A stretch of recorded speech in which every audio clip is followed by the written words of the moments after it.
Hello, I'm Maya Hall, the English Language Support Officer here at IMC, and you've found yourself at another online video workshop. This time we're looking at exam strategies. This content was developed for an in-person workshop in September 2024 with the librarian Zen, so this video will only cover part of the workshop, which is the part that I'm giving. But if you're in person, I'd get you to introduce each other and I'd say what my role here is, which is supporting students with academic needs. So I can talk to you individually about any questions you might have, and I can help you with academic difficulties you might be facing. So here's the plan for today's workshop. We're going to start by looking at where exam skills fits in the broader scheme of your learning. Then we're going to look specifically at multiple choice questions and see some strategies that you can use during the exam to help you achieve better results. If we have time, which we will in this recording, we're going to look at short answer questions as well, but just briefly. There's a few interactives along the way as well as some knowledge checks to get you engaged. So I want to start by getting you to think about exams like a game. And like any other game, there are rules. And if you learn these rules and these techniques, then you can perform better. So some of the factors that affect how you do in an exam are your knowledge of the subject. So that's how you've learnt along the way, how you've prepared for the exam. So that's past papers, especially, as well as other study and memorization practice that you've had. Exam skills, so that's what you do while you're in the exam room. And that's what we're looking at today in this video. Then there's also some more general things like your energy level and your health. So that's about, did you eat a good breakfast? Did you sleep well last night? Have you been preparing for this over a long time rather than cramming in the few days before the exam? And then your attitude and mindset. So we're going to look at that in the next slide. So your attitude is really important, and scientists often talk about this thing called a growth mindset. And that's the idea that you can achieve anything that you put your mind to. And having this mindset actually scientifically improves your likelihood to achieve that thing. So it's really important that when you're approaching an exam, you have the mentality that you can achieve what you want if you put in the work. But it's also good to be reasonable with this so that you don't get disappointed. So as a practice, I'd like you to grab a pen and paper and think about one of the exams that you've got coming up this exam season and write down answers to these questions listed on the board. So taking exams is just one part of your learning process. It's the part that we're focusing on today, but I just wanted to put it in context for you. So across the term, the way that you've been taking in content is really important. So the first thing you were doing was going to lectures, engaging, listening, doing the little practices that you were given, working on quizzes along the way. So active learning is all about absorbing the information. Memorizing and studying, which I've got QR codes up there for some tips on it if you'd like to follow up. That's about how you store the information in your mind for later use. Makes it really accessible for then when you come to the exam and you need to remember this stuff. Not only have you learnt it, but now you can remember it. Past papers are a way of checking what you know. So often we study what we're comfortable with, and it's really important to do past papers because they show you the sorts of content that's on the exam. Often exams are only slightly different from their past versions, so there'll be different questions but about the same content. So doing past papers is definitely the best way to practice for an exam. And it has the sorts of questions that you're going to get as well, in terms of question words and question types. And then you come to the exam where you check your knowledge. So in this workshop, we're focusing only on step number 4, which is the exam. So that means that I'm assuming you know what your subject is, you know all the content, you've done your study and you've memorized it, and that you've done some past papers, and so you've checked for gaps in your knowledge and the types of questions you're going to be asked for. So we're going to start with a little knowledge check, and the idea here is just to get into the mode of doing exams so that you can get a little practice of where your strengths and your deficits are in terms of exam taking strategies. So this is supposed to be general knowledge, and if you've been reading the newsletters, you'll be on top of this content. So what I want you to do is grab your phone and get a timer for 1 minute, and that's your reading time, and then a timer for 5 minutes, and that's your answering time. Come back, pause the video while you do that, and then come back. So now let's reflect on how you went with that little quiz. So I want you to grab your pen and paper and write down 3 strategies that you used to answer those questions. If you are watching this video with other people, share your strategies. Hopefully we can have this up on a blog and you can write them in the comments. But otherwise, I want you to just write down your 3 best strategies that you used. It's largely irrelevant how many you got right because this is to practice your exam skills, not your exam knowledge. But for your reference, here are the answers up here. On the screen here, we have 4 techniques that you can use during your exam. I want you to compare this list with the list that you wrote of strategies, and any that you didn't write down, I want you to make a list of them. So these are the new strategies for you. And now we're going to go through each of these strategies. So remembering that these are strategies that you use during the exam. They're not strategies for preparation and they're not strategies for afterwards. They're while you're in the exam, assuming that you know the content. So the first one is time management. And this gets a lot of students because we're given this big chunky exam and we're given, say, 2 hours to complete it, but we don't know how long we should spend on each question. Sometimes the time finishes and we're only halfway through the exam, and then you miss out on half the possible points. So time management is how you allocate time in order to complete the entire exam. The best way to do this is in your reading time, calculate how many minutes per mark. So the formula you use is minutes divided by marks. For example, if you have a 2-hour exam with 60 points, that's 120 minutes divided by 60 points, which means 2 minutes per point. So in this exam, how many minutes would you allocate to a 6-point question?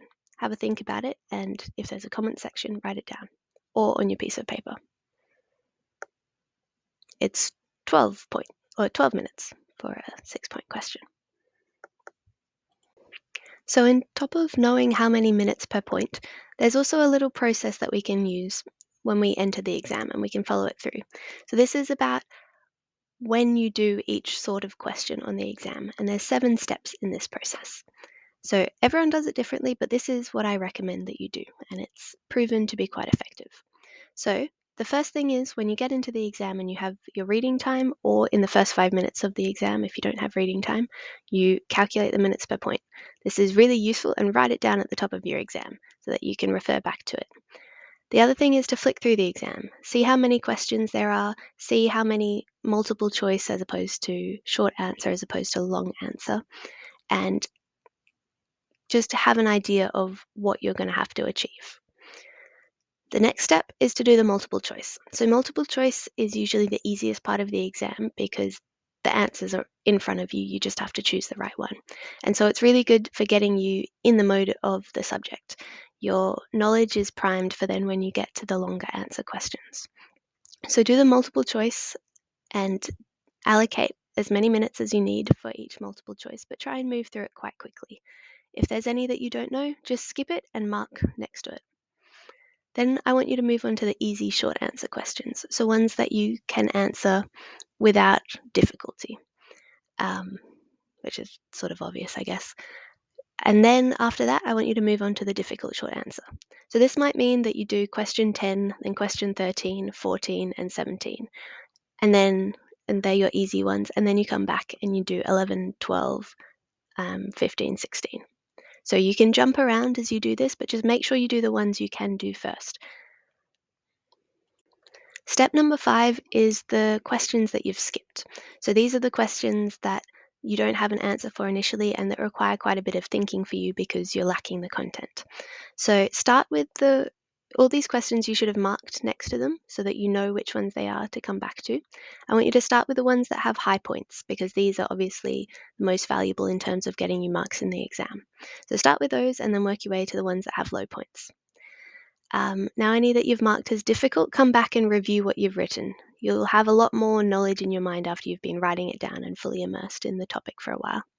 And then in the last 5 minutes before the exam, and this is really important, I want you to review your answers. So the first thing that you're looking for is that you've put in an answer for every question.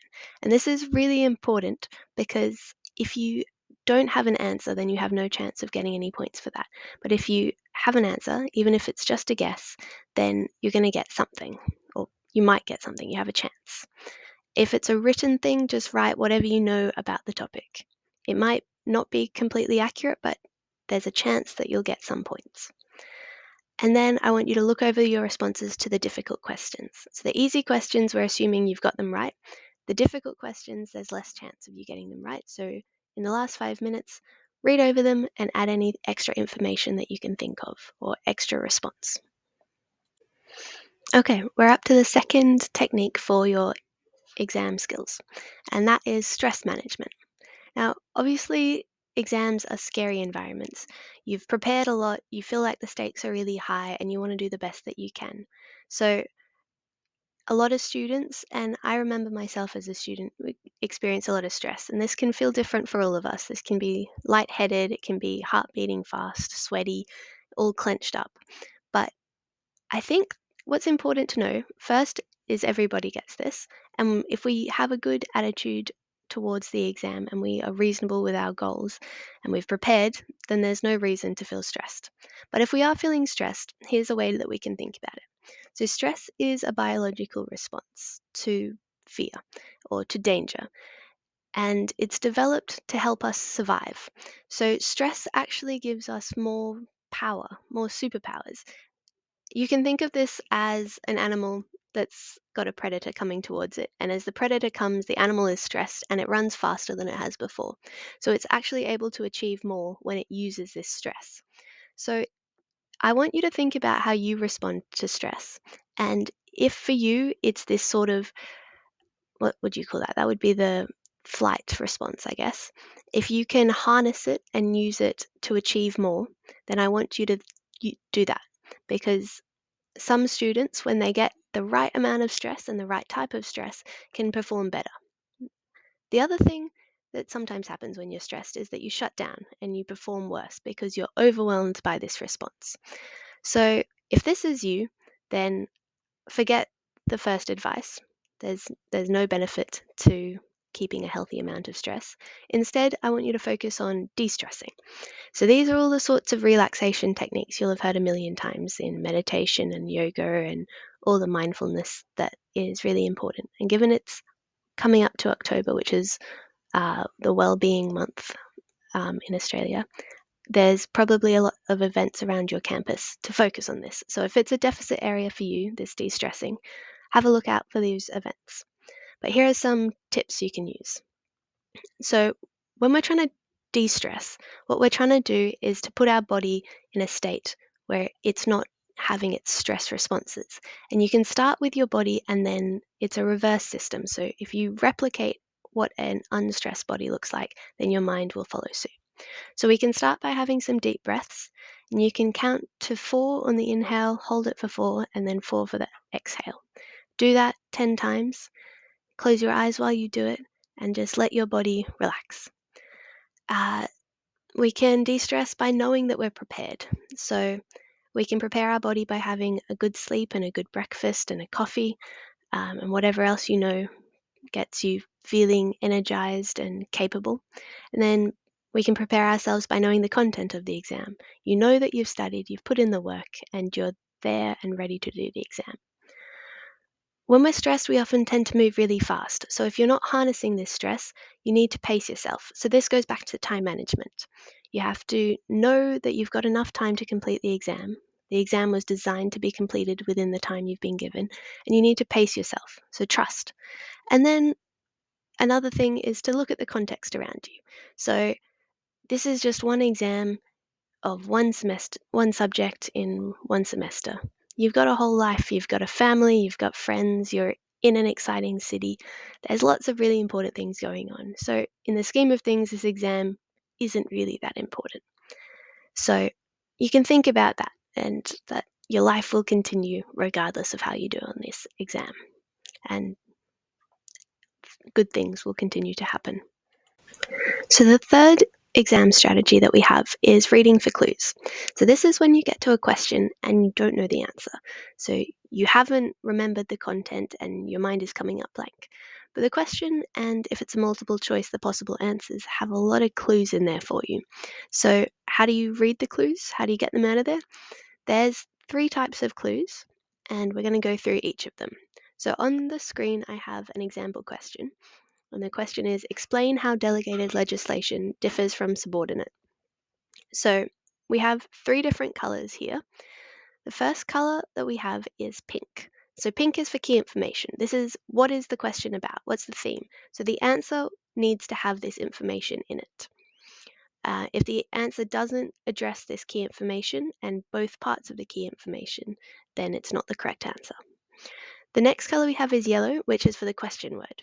Now, I've done a video on this before and a few workshops in person, and I've also made a learning tool for you, which is on Quizlet, and you can practice with all the different question words and the types of answers they prompt. But the basic idea is that we have 3 types of question words: knowledge-based, analytical, and critical. And each type requires a different sort of response. So if you have a question that's explain, that's analytical. That's about breaking it down into what constitutes this bigger idea. So you know that the response for an explain question has to have smaller parts. So it's about, because we have the differs, it's about the small parts that differ between delegated and subordinate in this example. But I highly recommend watching that video and doing this Quizlet so that you get familiar with the sorts of responses that are cued by each question word. If you have a multiple choice, this can be really handy because a compare question, for example, cues a very different explanation to a justify question. And so you can use the process of elimination, therefore, to find the right one. And then the last clue that we have is here in red. It's not in the example question, but red is for scope. So this is about the bounds of this question. This is about words such as always, never, not, and choose more than one. So these are the sort of things that lecturers put in there to make sure you're reading the question really closely.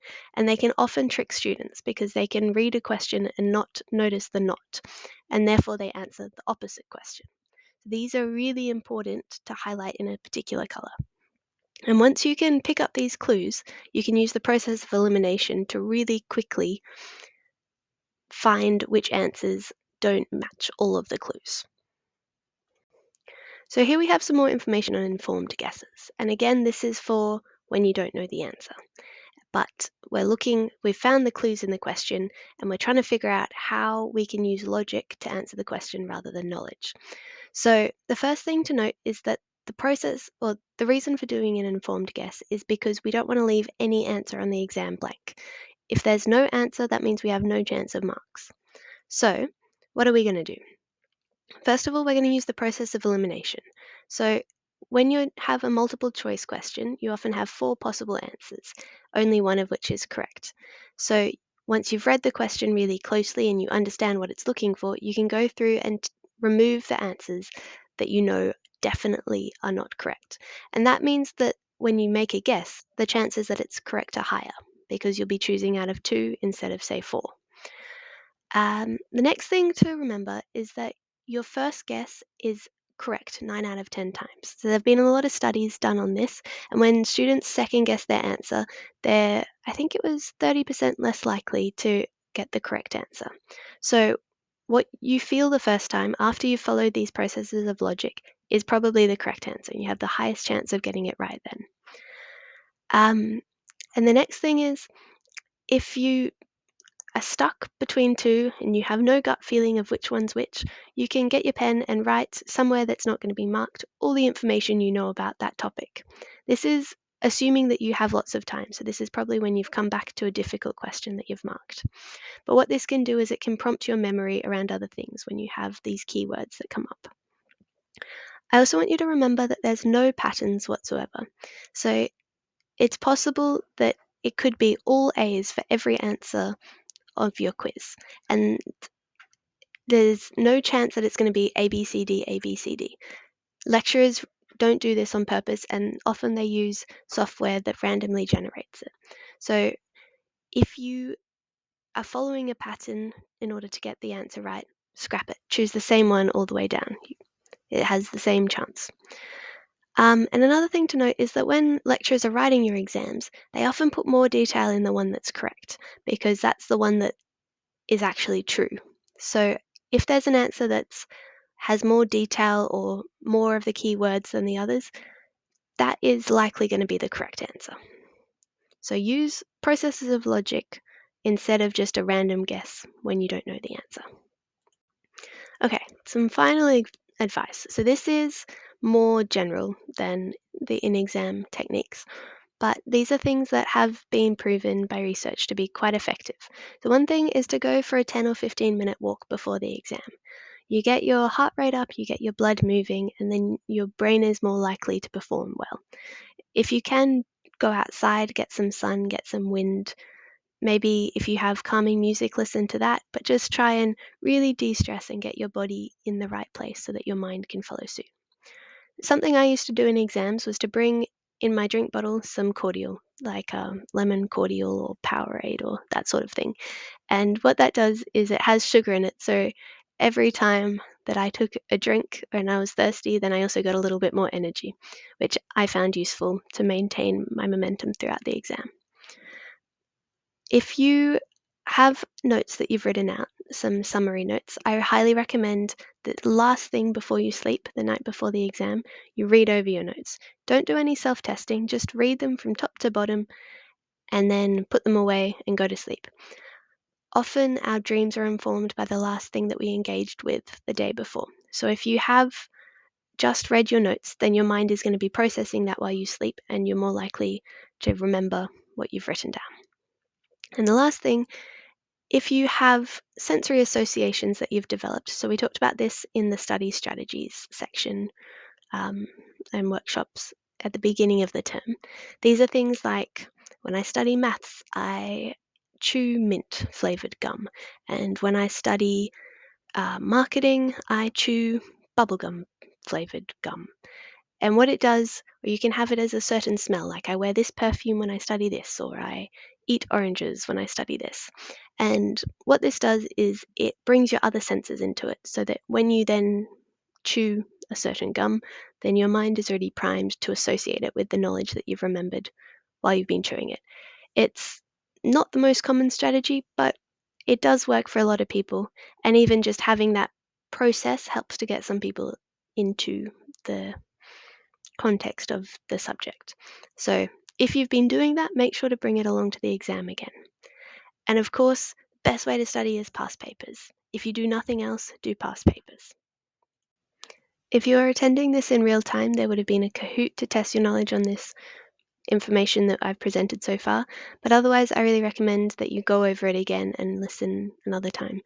And maybe I'll put a public link to this if it's possible in the caption. Okay, so we've gone over multiple choice and we know what we're going to be doing in the exam, but what about when it's not multiple choice? What if it's a short answer? So on the screen here, we have a question, which is assess the statement, and then we have the statement. And then we have two possible responses to this statement. So I want you to, in your own time, read through these two statements and write down on your piece of paper which one is better, in your opinion. So the best answer was response one, and this is for a number of reasons. First of all, it actually answers the question. It was an assess question, which requires us to bring our judgment and bring in lots of different sources of information in order to answer it, and only response one actually had an assess answer. Response 2 just had information that was vaguely related to the topic but didn't do any assessment of it. So no judgment, no multiple sources of information to back up this position. And not only did response 1 answer the question this clearly, but it made it super obvious by underlining where the answer was. So this means that when the assessor comes to it, and assessors are usually short on time, so they read quite quickly, they can see immediately where your answer is to this question. In addition to this, response 1 restated the question in their answer. So this is a really common strategy to make it ensure that you have actually answered the question. So you take the question and you turn it into a statement that includes your position to it. Response number 1 used a really clear structure. So its structure was Peel, and if you go back to some of the writing MailChimp's newsletters that have been sent out and other resources available to you, you can get more information on the Peel paragraph structure. But what this basically is you start with your point, so that's what you're going to prove. You give an explanation, so that's usually about the key terms or the key ideas that are assumed in your position. And then you give some evidence, so this backs up your position, and it shows that it's well researched and isn't just out of the blue. And then your link links back to both the thesis of your entire essay and also your point statement. So this is a really good structure and really common because it has all the information you need and it's presented in a way that's really easy to access as the assessor. So the fourth thing that the response one did was it applied the knowledge. This is important for critical questions because that requires you not just to state facts, but to show how these facts apply to a certain situation. And this is why we have short answer questions. So it's not just, do you know about this topic, but it's, can you use this topic in this context or in this scenario? Can you see how it works in practice? And by giving you all these different contexts, it tests whether you've actually understood the foundations of this concept. So that's really important that you apply and not just state the information. Response number one also used evidence. So again, evidence backs up your position. It shows that it's supported and well researched and not just your own opinion. And not only did it do that, but it used a reference. So that's a big plus, but obviously not always possible if you're in exam conditions. And then finally, response one used academic language. So that's the sort of sentences that you expect to read in an academic context. It's not casual, it's not slang, it's full sentences and the sort of quite formal language that we have when we're talking academically. So these are the reasons why response one is so much better than response two. And I want you to read it again and see if you can find where all of these 6 pieces of criteria fit into response one and not response two. So once again, I want to reiterate that I'm available all week, every week to provide academic support for you. That's my job here at IMC.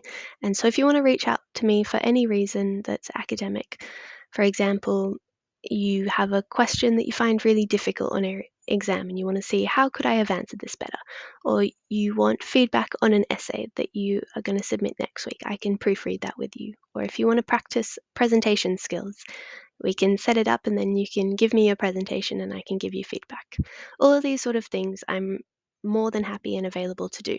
So just send me an email, or way better than that is to book in a time. And so if you follow that QR code on the screen, you'll get to the booking form. And I really hope to see you on there. It's nice to meet students. And finally, you've got this. You've so got this. You've done the preparation, you got the mindset, you know the exam skills now. You're going to ace your exam. Good luck.